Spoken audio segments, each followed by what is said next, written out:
what are those X factor ingredients that you could put in an answer at various sections. This is the X factor that you need in your answer. One good source of current affairs. It can be Civil's Daily. You need to have that X factor in your answer. With the help of X Factor notes. This is the best notes you can have. I used to read their X Factor notes. The questions are very good and even the answers were very detailed and they were, I extracted a lot of content from them. Hello everyone. If you are preparing for UPSC 2026 or 2027, especially if you are attempting next year, which is UPSC Civil Service Exam 2026, you have around roughly till prelims, you have around 8.5 months left. And right now, from this week onwards, it is the perfect time to notch up your preparation, to take your preparation to another level now. Most of you probably, if you have been serious aspirant, you must have covered some part of your main syllabus. I'm assuming you have gone through basic reading of your optional, at least for paper 1 also. I've talked about it in previous videos also, that how you need to focus on mains till Jan end and then switch your preparation to prelims and CSET, etc. Right? So because you might have done a lot of basic reading, you have been covering your optional, thoda bahut answer writing kiya hoga, notes ban rahe honge, etc. Right now is the perfect time to shift your preparation to some more important phase of your preparation, which is what this session is about, right? Right now, after the basic reading, what you need to and how you need to think is what kind of questions UPSC has been asking, what is the trend in PYQ, what are those areas from where UPSC has been recurringly asking. UPSC के ऐसे कौन से mains GS 1 2 3 4 में favourite area है जहाँ पे question आए जा रहा है. थोड़ा बहुत वेरिएशन है, थोड़ा बहुत स्लाइड चेंजेस है, बट थोड़ा बहुत नेचर ऑफ क्वेश्चन में चेंज है, कॉन्टेक्स्ट में चेंज है, बट वो थीम सेम ही है. And to improve, to take or to notch up our preparation to next level, to ranker level, we need to focus on the high impact PYQs and micro themes, topic that you really need to cover deeply if you want to have some chance in UPSC mains and prelims 2026, right? So today we are going to talk about the most important mains PYQs for UPSC 26 and 2027 aspirant, right? Focus for next 20-25 minutes with me. 100% you will have lot of value added in your preparation after this video, okay? Same time we are launching UPSC recovery batch for 26 and 27 aspirant. What it means is why we are calling it recovery batch, because for some reason if you've wasted last few months, you did not have a great start in your preparation, half-hearted preparation कर रहे थे, syllabus complete नहीं हुआ, track पे नहीं है, कभी test नहीं दिया, answer writing नहीं हुई है, notes नहीं बन रहे हैं, revision नहीं हो रहा है, कोई time table नहीं है, कोई accountability नहीं है. It's completely fine, but right now if you're very serious aspirant, trust us, we will recover whatever time has been lost in UAP recovery batch. This batch is particularly crafted for aspirants who have been struggling, who could not make best of last 6 months, but they want to attempt 2026 and 2027. This is that batch. All you need to do and avail a scholarship, etc. 9266777821. Just give me a call. You will speak to me directly, and I will try to figure out the best way for you to restart your preparation, etc. under the mentorship program, which is Ultimate Assessment Program. Okay, this is your best shot. Just give a call at 9266777821. Okay, now let's move forward. Before we start, let's have our goal in mind. Your exam for 2026 is prelims is on 24th May, already scheduled. 21st August, Friday, that is going to be your main. So these are the days you roughly have for prelims around 8.5 months left, right? What we are discussing today is like what kind of, when you are reading the syllabus, when you are going through UPSC syllabus, look at it from 2-3 angles, okay? Starting with what are the question types, and we are talking about GS 1, 2, 3, 4, of course for mains. And you guys can also have similar approach for your optional, paper 1 plus paper 2. You can have same approach, similar approach. Look, especially if you are beginner, once you have done the basic reading, look at your preparation or PYQs from the lens of what is the type of question, what is the nature of question. What it means is, what is the context, what is the question demanding, what is the theme, etc. Okay? So, and what part of syllabus are they asking for it from? Okay? Contrast it with previous year also. They've been asking similar question in the previous year. Same theme. Second is categorize it under some themes. And we will discuss this in detail abhi. So please understand, we need to ask a first very important priority and very important question is what are the question type and what is the theme from the syllabus from where they keep asking the question, which is UPSC. Okay. Second, learn them as micro themes. Okay.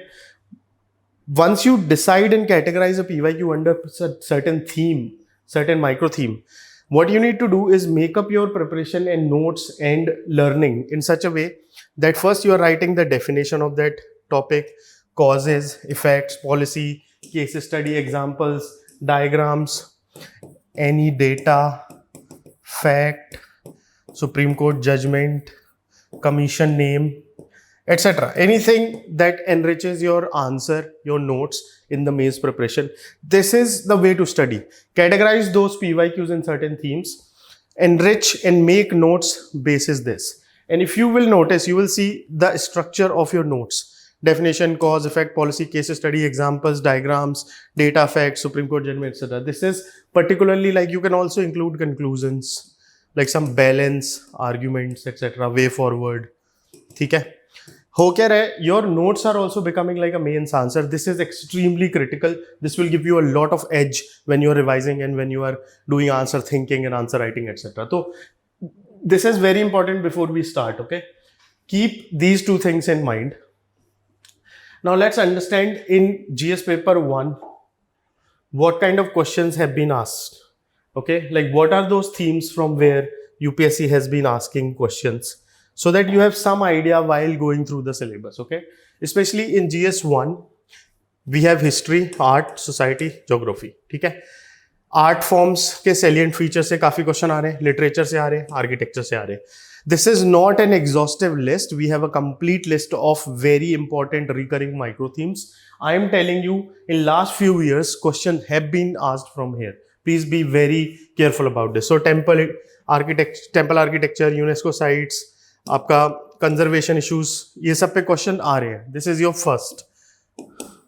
तो this is, let's move to in modern history. You have national movement का theme.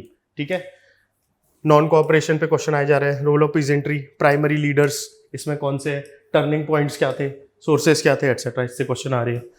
Third most important would be Indian society. Social empowerment से communalism एक micro theme है, तो secularism versus communalism पे question आ रहे हैं. रिजर्वेशन के डिबेट्स पे क्वेश्चन आ रहे हैं. यहाँ पे आपको data, negative positive impacts, judgment, ये सब के नोट्स बना के रखने हैं. ये क्वेश्चन आए जा रहे हैं. Fourth in GS paper 1 is geography. Climate change and monsoon एक माइक्रो थीम है. अल्नीनो, लानीनो आपको पता ही है, हर साल they will be asking some question. उसके इम्पैक्ट क्या है, रिसेंट डेवलपमेंट क्या है, अडेप्टेशन की स्ट्रेटेजी क्या है, वे फॉरवर्ड क्या है, मैप एंड शॉर्ट डायग्राम आप अपने नोट्स में बना के रख सकते हो. तो please these are the areas in GS paper 1 जहाँ से क्वेश्चन आ रहे हैं. Again this is not an exhaustive list, but just to give you some feel and idea कि ये तरीका है पढ़ने का. अगले 6 महीने, अगले 8 महीने इतनी शार्प प्रिपरेशन रखनी है. आपकी बेसिक रीडिंग हो चुकी है, यहाँ से अपनी प्रिपरेशन को PYQ के लिए अलाइन कर दो, which is what is going to help you. Let's move on to GS paper 2. GS paper 2 में as we know what does it include? It includes your paper 2 includes your polity, governance, international relationship, security. ठीक है, polity में constitutional provisions and constitutional morality पे हर साल question आ रहे हैं. ये एक माइक्रो थीम है. कॉन्स्टिट्यूशन का बेसिक स्ट्रक्चर, जुडिशियल रिव्यूज. ठीक है, सुप्रीम कोर्ट के डेवलपमेंट्स पे अगर कुछ क्वेश्चन उस पर एनालिसिस पे आ गया तो वो है. कोई लैंडमार्क जजमेंट है, इम्प्लीकेशन है, Kesavananda Bharati case, Minerva Mills etcetera, उस पर आप मतलब आपको पता ही है ये सब चीज़ें आ रही है, इनको कोई इग्नोर करने का पॉइंट है नहीं. This becomes our first. ये भी काफ़ी इंपॉर्टेंट माइक्रो थीम है. सेंटर स्टेट रिलेशनशिप, फेडरलिज्म पे हर साल ही कुछ ना कुछ क्वेश्चन आए जाएगा. कोऑपरेटिव फेडरलिज्म पे उसका बस कॉन्टेक्स्ट और नेचर चेंज हो जाएगा. फॉर एग्जांपल सेंटर स्टेट पे अगर कुछ टसल पे क्वेश्चन आ रहा है तो वो है, बट उसके बाद कई बार GST शेयरिंग पे आ जाएगा, नीति आयोग की इंपॉर्टेंस पे आ जाएगा, उसकी प्लान कमीशन पे आ जाएगा, city site the latest institutional changes. ये सब आपको लिख के इस पे क्वेश्चन आप एक्सपेक्ट कर सकते हो. मतलब ये रिकरिंग थीम है, हर साल ही कुछ ना कुछ आएगा. पब्लिक पॉलिसी पे, social welfare schemes, implementation gaps, इन सब पे क्वेश्चन आ रहे हैं. इसमें आपको बॉटलनेक्स लिखो, ग्रीवियंस रेड्रेशल, ठीक है, एंड सम इंप्लीमेंटेशन फ्रेमवर्क आप अपना कस्टम रेडी रखना है आपको. फोर्थ इंटरनेशनल रिलेशनशिप में इंडिया एंड नेबरहुड में सप्लाई चेन्स, अभी काफ़ी इशू चल रहा है इसका with global oil supplies etcetera, तो वो आपको रखना है। जो भी ग्रुपिंग्स हैं, इंटरनेशनल ग्रुपिंग्स हैं उनका, so BRICS is in news a lot, dedollarisation is in news a lot, oil supply chain logistics is in issues a lot, trade tariff, non trade barriers etcetera, non tariff barriers वो सब भी बहुत सारे news में, Indo Pacific, Quad is in the news, BRICS in the news, policy lines, strategic implication. तो ये we know that these questions can be asked. आप अपना 1 पेजर नोट्स इन सब पे आपको रेडी रखना है। In GS paper 3 what do we have? We have economy, environment, tech and security. ठीक है, तो सबसे पहले मैक्रो में एम्प्लॉयमेंट पे काफ़ी ज़्यादा है, फिजिकल पॉलिसी पे ये एक माइक्रो थीम है। तो physical monetary trade off, jobless growth बहुत इंपॉर्टेंट है, ऑलमोस्ट हर साल you can expect a question. Recent data ready रखना है इसमें, पॉलिसी के मेजर्स अगर कुछ डेवलपमेंट है तो रेडी रखना है। ठीक है, सेकंड आते हैं एग्रीकल्चर पे एंड फूड सिक्योरिटी पे। तो एमएसपी काफ़ी न्यूज़ में था, फार्म बिल्स एक्सेट्रा के कारण, crop diversification, supply chain reforms बहुत ज़्यादा इंपॉर्टेंट है, new policies have come up here too, stakeholder analysis, farmers, government, market, ये भी काफ़ी ज़्यादा इंपॉर्टेंट, यहाँ से आप क्वेश्चन देख सकते हो। मतलब ये रिकरिंग थीम है, यहाँ से आप 100% एक्सपेक्ट करो आप क्वेश्चंस। इन्वायरमेंट, बायोडाइवर्सिटी में वेटलैंड बहुत इंपॉर्टेंट है, coastal zones, mitigation strategies, legal provisions, habitat fragmentation. ठीक है, and now comes the science. So कोई भी इमर्जिंग टेक्नोलॉजीज है, एआई बहुत ज़्यादा न्यूज़ में है, biotech etcetera, right? So governance, benefit, ethics involve here, quick regulatory road map etcetera, तो नैनोटेक। तो ये मतलब have one thing very clear in mind whenever you are reading syllabus, I want you to prioritise your syllabus basis certain recurring micro themes. ये मैंने कुछ examples दिए हैं, this is not an exhaustive list, बहुत सारी micro themes है। That PDF is freely available, you can download that at Civils Daily, but make sure you get the philosophy, you get the strategy कि आपको वहाँ से prioritise करना है syllabus. Ethics में भी काफ़ी चीज़ें आप प्रेडिक्ट कर सकते हो कहाँ से क्वेश्चंस आ रहे हैं, तो ये माइक्रो थीम काफ़ी इंपॉर्टेंट है। Conflict of interest, whistle blowing mechanism, ये सब है। आपको केस स्टडीज़ न्यूज़पेपर में भी आती रहती है। डिलेमा अपने रेडी रखो, राइट? एक्स वर्सेस वाई, तो ये डिलेमा आपको रेडी रखने हैं। ठीक है, आपको सारी जो भी वेस्टर्न फिलोसफीज़ हैं, ईस्टर्न फिलोसफीज़ हैं, इन सबको रेडी रखो। फिर आपके पर्सनालिटीज़ हैं इथिक्स में भी, उनके कोट्स हो गए हैं, वो रेडी रखना है। आपको बैलेंस्ड कंक्लूजन्स के टेम्पलेट्स रेडी रखना है। ठीक है, जैसे कि रिवीजन के टाइम पे कोई इशू नहीं होना चाहिए। So stakeholder decision matrix, stakeholder management, ethical issues, options and recommendations backed by certain case studies, data facts etcetera, and certain personality. So this again becomes a very important recurring themes in GS paper 4, right? So once you have recognized certain micro themes, आप जब अपने notes बनाओगे, आप अपने जब 1 pager notes बनाओगे, तो आपको ये ध्यान रखना है कि not only that you should have the content, please make sure the content is multi-dimensional, it is enriched, आप उसको enrich करते रह रहे हो। enrich कैसे करना है? X factor notes, Civis Daily के X factor notes are very famous, they are verified and custom made by All India Rank 2 Animesh Pradhan, freely available ORN में, या फिर आप PDF डाउनलोड कर लो। ठीक है, extremely important for you, these are must have for any aspirant so that you end up scoring lot of marks. Now how do we use X factor and what is the importance of X factor? I'll just quickly tell you in certain points. ठीक है, सबसे पहला contemporary hook one line, आपके जो notes हैं और जो think of it as an you are writing a mains answer, तो उसका स्ट्रक्चर कैसे होना चाहिए, क्या क्या एलिमेंट्स होने चाहिए आपके मेंस के आंसर में, and how x factor helps you add all of that in one go. तो सबसे पहले जब आप आंसर लिखना शुरू करते हो, सो एक डेटेड करंट फैक्ट्स, पॉलिसी है, कोई डेटा है, कोट है, right? It helps you show the relevance कि आप क्वेश्चन का जो थीम है और डिमांड है, एंड ये भी 2-3 तरीके से होती है, implicit demand, explicit demand, right? And in certain directive, आपको पता है ये कितने डायरेक्टिव्स में आता है, क्रिटिकली एनालाइज एक्सेट्रा, एग्जामिन। तो it helps you establish the relevance with in first 2 lines itself, so that is first, that's how x factor helps you. Second, microstructure and headings, use 2-3 headings, for example definition, causes, impact, solution and numbered points. तो ये x factor का structure भी ऐसा ही है। Third, आपको अपना answer अगर substantiate करना है, जो भी आप आर्ग्यूमेंट दे रहे हो, कुछ रिकमेंड कर रहे हो, तो उसके लिए आपको कुछ, you have to have some evidence, some data to back it up, right? So data का पूरा लिस्ट आपको मिल जाएगा, गवर्नमेंट के स्टैट्स, रिसेंट कमेटी की रिपोर्ट्स, सुप्रीम कोर्ट का judgment, and even writing some kind of credible source will help you substantiate your answer. So that is first 2-3 points how X factor helps you and why you should be having X factor, and इस तरीके से ही आपको अपने answer और notes भी बनाने हैं. Moving on, how, let me give you some more points. Stakeholder analysis becomes your fourth way of enriching your data, right? So who benefits, who loses, short 2x2 trade off table बना लो, policy versus people. ये आपकी depth को convey करता है कि आपने question को या इस टॉपिक को, इशू को प्रॉपर्ली डेप्थ में समझ रखा है. फिफ्थ एलिमेंट क्या होगा? केस स्टडी एंड एग्जाम्पल अच्छे से. सो स्टेट, कंट्री, मॉडल, किसी का एग्जाम्पल देना है, किसी ने ऑलरेडी वो मॉडल यूज करके प्रूव कर चुका है. स्कीम 1-2 लाइन में लिख सकते हो. Use of local state example if possible, ठीक है. फिर क्या आएगा 6th नंबर पे? और एनरिच करने के लिए diagram and flow chart. Neat label diagram saves time and gain visual marks, ठीक है. 7th नंबर पे क्या आएगा? Implementation road map. तो 3-4-5 स्टेप आप, so that your answer, your content is not just something that you have mugged up. आप actually में कुछ प्रैक्टिकल सॉल्यूशंस उस इशू को सॉल्व करने के बारे में बता सकते हो. So 3 to 5 step you can write. तो ये सारा का सारा content which is practical, actionable, measurable, timeline, agency involve, etcetera, ये सारा का सारा आपको एक्स फैक्टर नोट से मिल जाएगा. And this is the way what I am trying to say. Once you have identified very important micro themes, आपके उस सारे टॉपिक्स के ऐसे एक्स फैक्टर बन जाना चाहिए. Last 2-3 points, how to enrich your answer, how to add X factor to your notes etcetera. So this would be 8th. Judicious critique 2 line में. Fairness, feasibility, equity, concern, इसके बारे में आप लिख सकते हो. 9th would be value addition. Alternatives क्या है, ट्रेड ऑफ्स क्या है.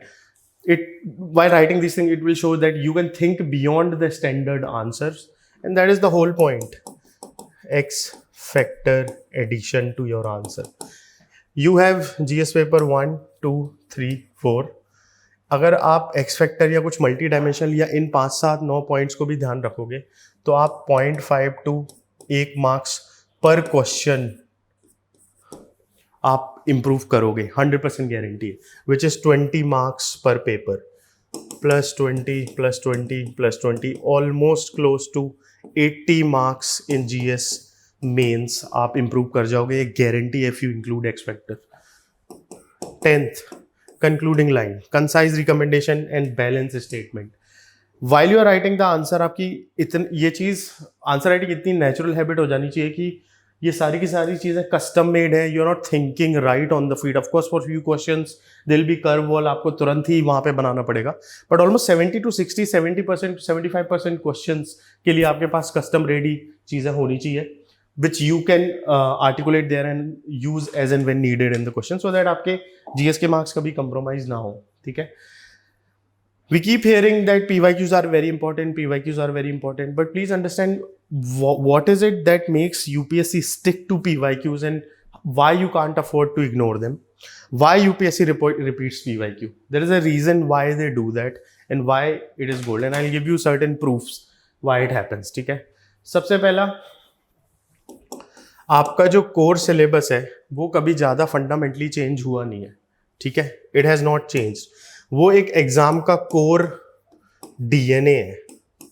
जो भी इश्यूज, जो भी टॉपिक्स यूपीएससी पेपर वाइज पूछ रहे हैं, उनकी एक इंपॉर्टेंस है in the relevance in the context of the country and the bureaucracy and civil service, right? So federalism, secularism, MSP, biodiversity, ethics, they must recur because these are perennial government challenges. ये ऐसे नहीं है कि बस they can be solved just like that, ठीक है. उन topics पे एक सिविल सर्वेंट एस्पायरेंट को टेस्ट करना is a must to understand कि बच्चों ने ये सारी चीजें समझ ली हैं. These are the real challenges of our country. So ये एग्जाम का कोर DNA है. This won't change. Slight variation in the questions in certain context, in the context of recent development, कोई करंट अफेयर्स है, वो सब ठीक है, but actually में questions will be around these themes only, and that is what is extremely important. Second, testing conceptual depth, not memory. UPSC doesn't want to check if you have read a coaching notes last week, etc. They want to know, can you apply the same concept, say constitutional morality, to new context? तो Sabarimala case था, Delhi ordinance case हो गया, ये अगर किसी नए context में apply करके क्वेश्चन पूछ लिया तो आप आंसर कर पाओगे कि नहीं? इट प्रूव्स कि आपको कंसेप्चुअल क्लैरिटी है and you can actually think and apply your knowledge. An exam इसी को टेस्ट करने के लिए हो रहा है, ठीक है. Third, socio political continuity. ये इश्यूज हैं, caste, communalism, unemployment, cooperative federalism, neighborhood challenges, they are never fully solved. Each decade the actors change but the themes stay, hence repeats the PYQ. Like I said, the things that is causing it to change, actors etc, some parameters, वो सब थोड़ा बहुत तो change होगा with time, but जो theme है that is going to be the same. ठीक है. There was no GST earlier in the country, ठीक है, but जैसे ही GST आया, it can be asked in the context of cooperative federalism, right? That is a very important issue.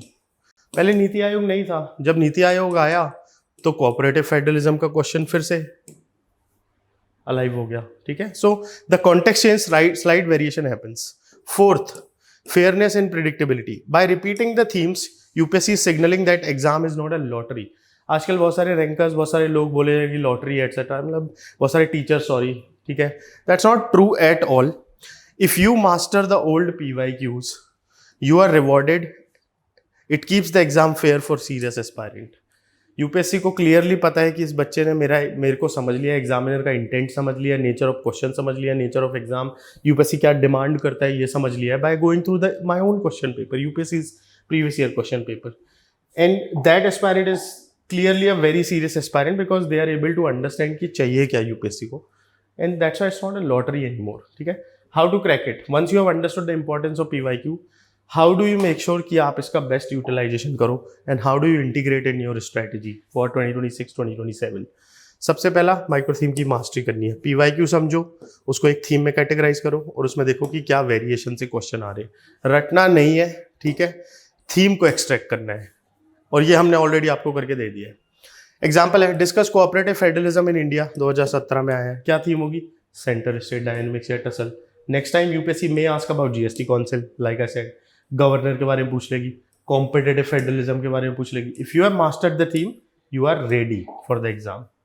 ठीक है, तो पहला तो ये हो गया. दूसरा आपका once you have done the categorization for micro theme, दूसरा बोलिए PYQ clustering.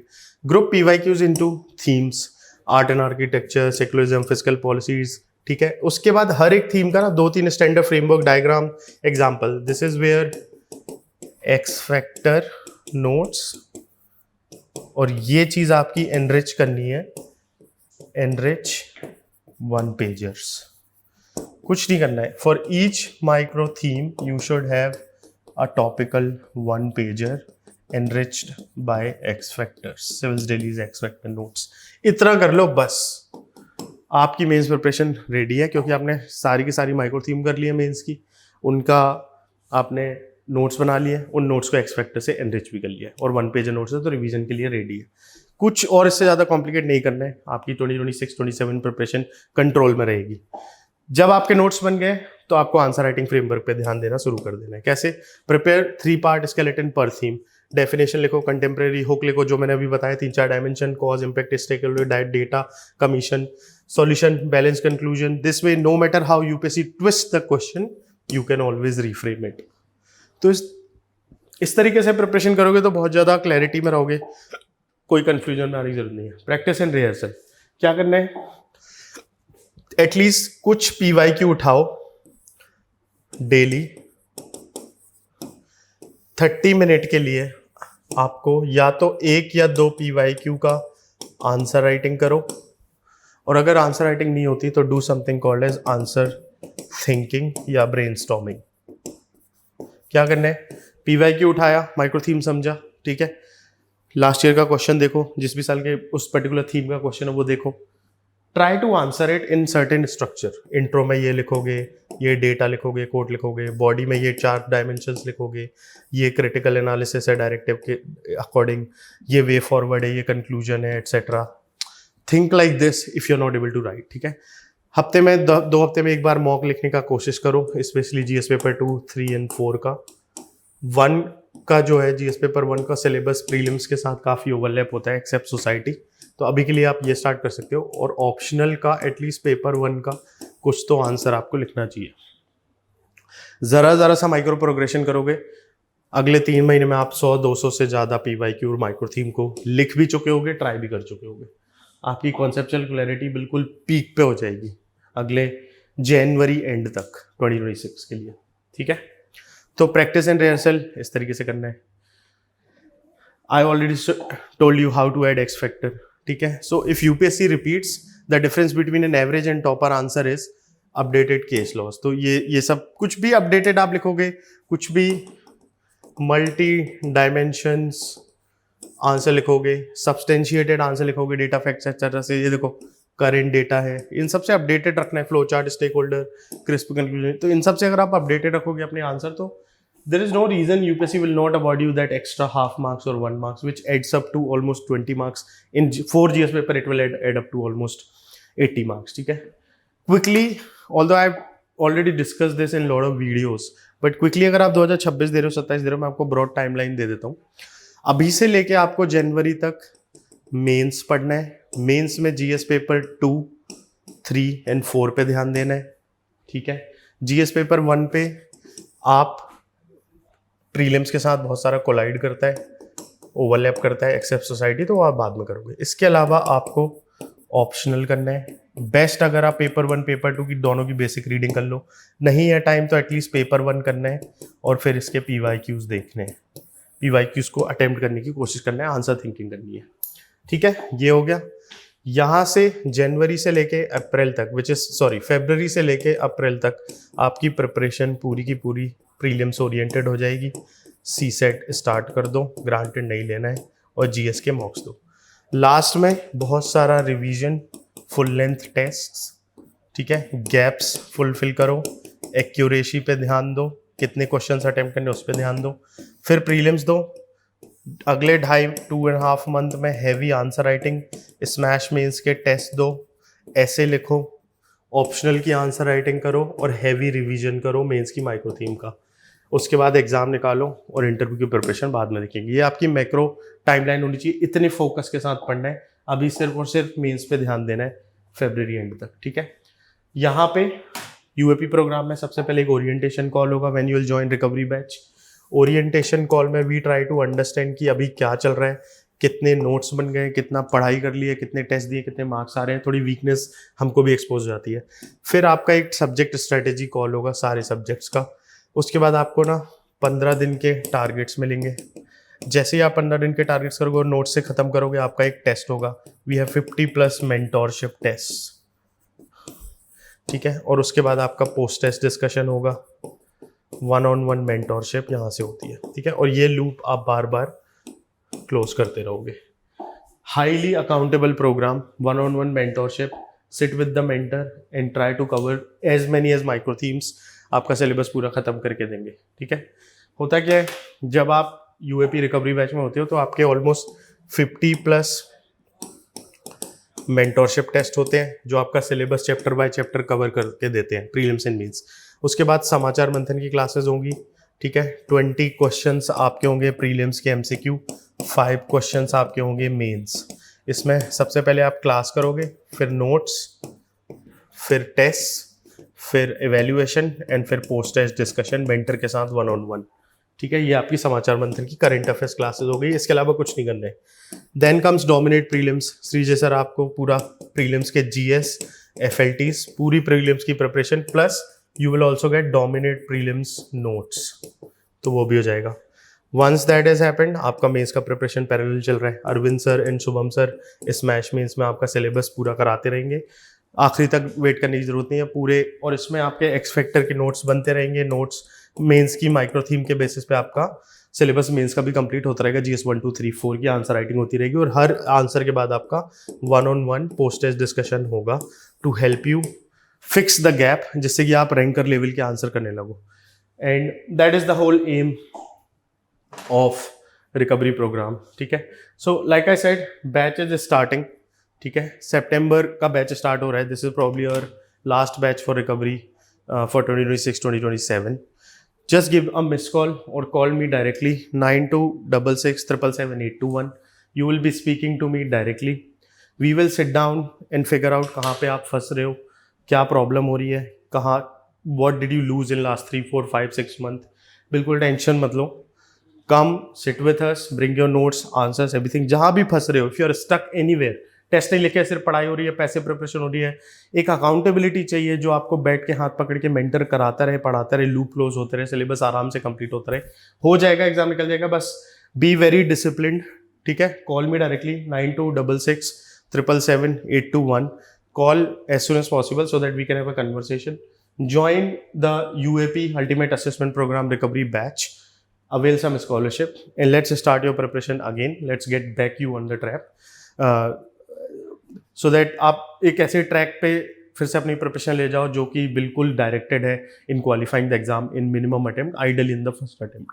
ठीक है, आपका एग्जाम रूथलेसली कट थ्रोट हो चुका है, या people who have already gotten the rank, जो ऑलरेडी मेंस प्रीलिम्स लिख चुके हैं, वो सब आपके साथ लिखना है. Specially if you are a beginner और working professional, please do not take anything for granted. अगले 6 महीने आपके लिए एक्सट्रीमली इंपॉर्टेंट है. Come join the UAP recovery batch 9266777821. Give me a call, let's discuss, let's sit down, let's get you started under the mentorship, जिससे आप highly accountable preparation करो. ये high impact areas PYQs micro theme के basis पे अपन preparation करेंगे. ठीक है, ऐसे टॉपिक्स को डीपली कवर करेंगे. कवर करने के बाद आपके कंटिन्यूसली रिगरसली असेसमेंट करते हुए आपके गैप्स को फिक्स करते रहेंगे. Will keep finding your faults, keep giving you some kind of course correction, जिससे कि आपकी प्रिपरेशन ऑन ट्रैक चले और आइडियली आपकी सिंगल अटेम्प्ट या मैक्स टू मैक्स 2 अटेम्प्ट में आपका एग्जाम निकाल के यू ज्वाइन द सर्विस. ठीक है, so give a miss call, let's talk and all the best for your preparation.